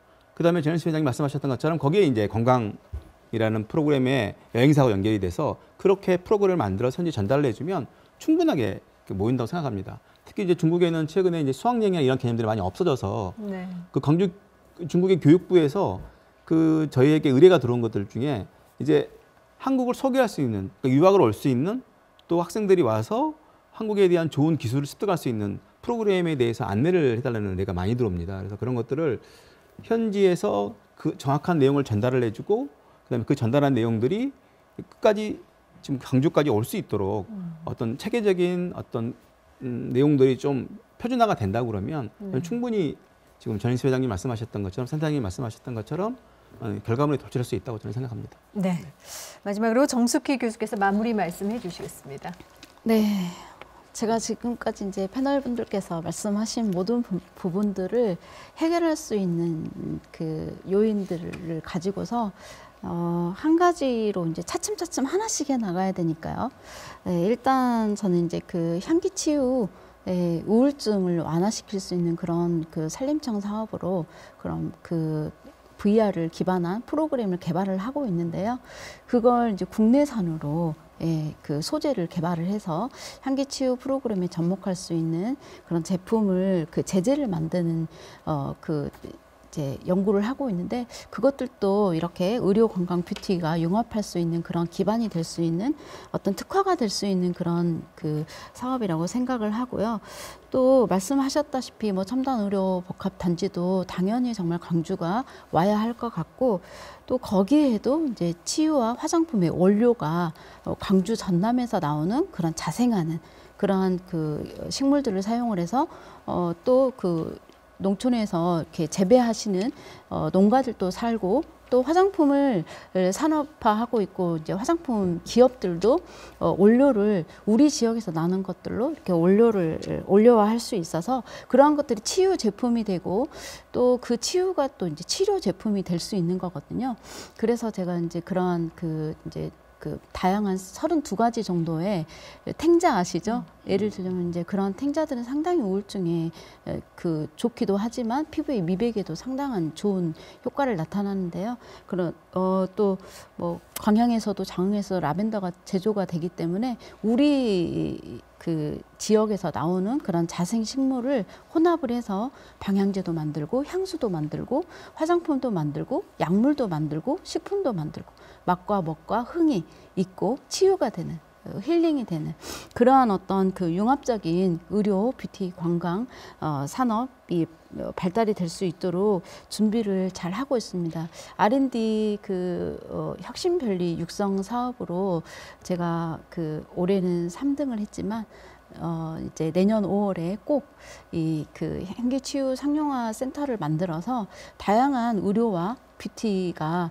첨단 의료 복합 단지가 저희 지역에서 나오는 특화 작물을 활용을 해서 다양한 제품들이 나와서 세계적으로 경쟁력이 될 수 있고 저희 그 광주의 도자기 예술 공방 이러한 것들로 이제 방향제 제품을 어떤 그 또 K뷰티화 할 수 있는 그런 다양한 그 먹거리를 만들어낼 수 있는 만들어낼 수 있도록 열심히 한번 해보고 싶습니다. 지자체 장님들, 시장님 많이 도와주시길 바랍니다. 네.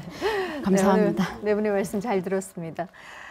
포스트 코로나 시대를 맞이해서 광주형 뷰티 문화관광을 활성화하고 뷰티 산업 고용 안정화를 통해서 광주 의료 관광을 꾀하며 신규 일자리 창출에 나서야 할 텐데요.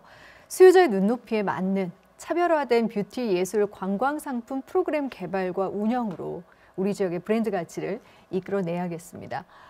뷰티 산업에 대한 정책 개발과 새로운 패러다임 변화에 맞서 나가길 바라면서 오늘 이 시간 여기서 마무리 짓겠습니다. 함께해 주신 여러분 고맙습니다.